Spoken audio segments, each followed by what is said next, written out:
My name is Andrew Gaglio. I am a graduate of the HVAC course at BOCES 2 in Rochester, New York. Any building you've ever been in has heating and cooling.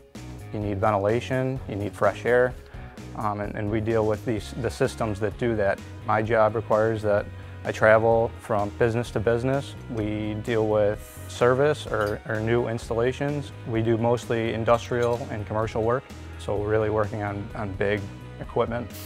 This job is anything but traditional. Usually we start at 7 o'clock and we end about 3:30. However, every mechanic is on call at least a couple times a year, meaning our customers, if they have an issue during the night, if there's an alarm, if a piece of equipment that goes down that is necessary for production, somebody is always awake, always on call, and always ready to get to that customer and fix their equipment. So I personally am not responsible for that yet because I'm not experienced enough, but once I become a mechanic or a journeyman, that'll be part of my routine. So basically my path from high school to the workforce, basically in 10th grade I made a decision of what I wanted to do. I knew I wanted to work with my hands, and I knew that when I retired I didn't want to be all worn out and kind of sore everywhere.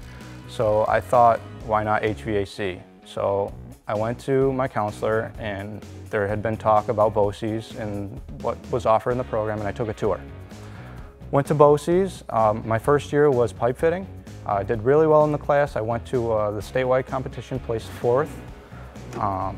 And then the next year was heating and cooling. Struggled with heating and cooling, but it intrigued me. So, and I realized that you know, if you work heating and cooling, it's not as hard on your body as, say, construction, because if you're not sitting at a desk, you're going to be working with your hands, and I'd like to be able to enjoy my time after I work. In my senior year of high school, my counselor at BOCES set up a co-op for me.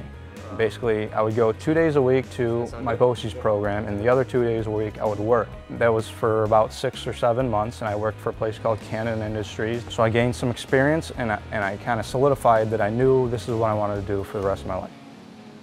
If you think about the HVAC trade, basically you're a generalist, that you're going to know electric, you're going to know plumbing, you're going to know heating, air conditioning, so that's stuff that you can transfer after school. Even if when they become homeowners, they can have some of the basic knowledge. I give them some kind of foundation that they can go any direction they want. What we talk about in lab, we go and do it. So I think they're able to translate, okay, I can see it on paper, now I get to go actually do it. I think it's just a great way that they can retain a lot of the information. But I was a student here and I enjoyed it, and I know how they feel, so I can relate back and forth. I can't recreate the real world out there, just as long as they can see that a lot of the stuff that we do is the same stuff that they're going to do out in the field. One field trip that we do, we go to the local union, and what the union guys do in their night classes is the same stuff that we do here. And it's a good eye-opener when the students can see that this is what they do in the trade. And another thing, each student participates in a week-long internship. That actually opens their eyes too. And I've had a student that really didn't like to trade, and he actually went out week-long internship, loved it, went to school for it, and now he's working full-time.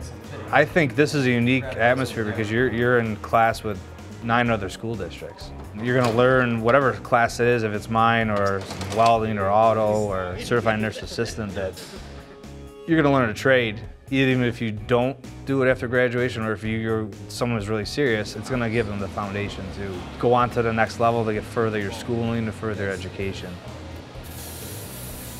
You need to be good at math and science in whatever you do. I kind of had trouble in school, in regular school, high school, kind of understanding why I needed to know the things that I was learning. And with BOCES, it was kind of nice because they only talked about the stuff that you really needed to know to do your job. Seeing the math and the science and the physics in that kind of light really helped me kind of understand that this stuff is important and I need to get good at it, because this is what my job's going to depend on, is my ability to do these things well. If conventional school isn't for you, if you think that you're going to want to do something else with your life, I'd really recommend BOCES. I'd say go for the tour and look at the classrooms and talk to the teachers, and really just kind of think to yourself of, you know, what do you want to do when you grow up? Because a lot of people don't think about what am I going to do after high school? Oh, I go to college. It's just another part of my life. But when you get out of college and you have loans and you still don't know what you want to do, and you might not even get a job in what you went to college for. So unless you're really certain on what you wanted to do, I'd take a step back and just kind of weigh your options.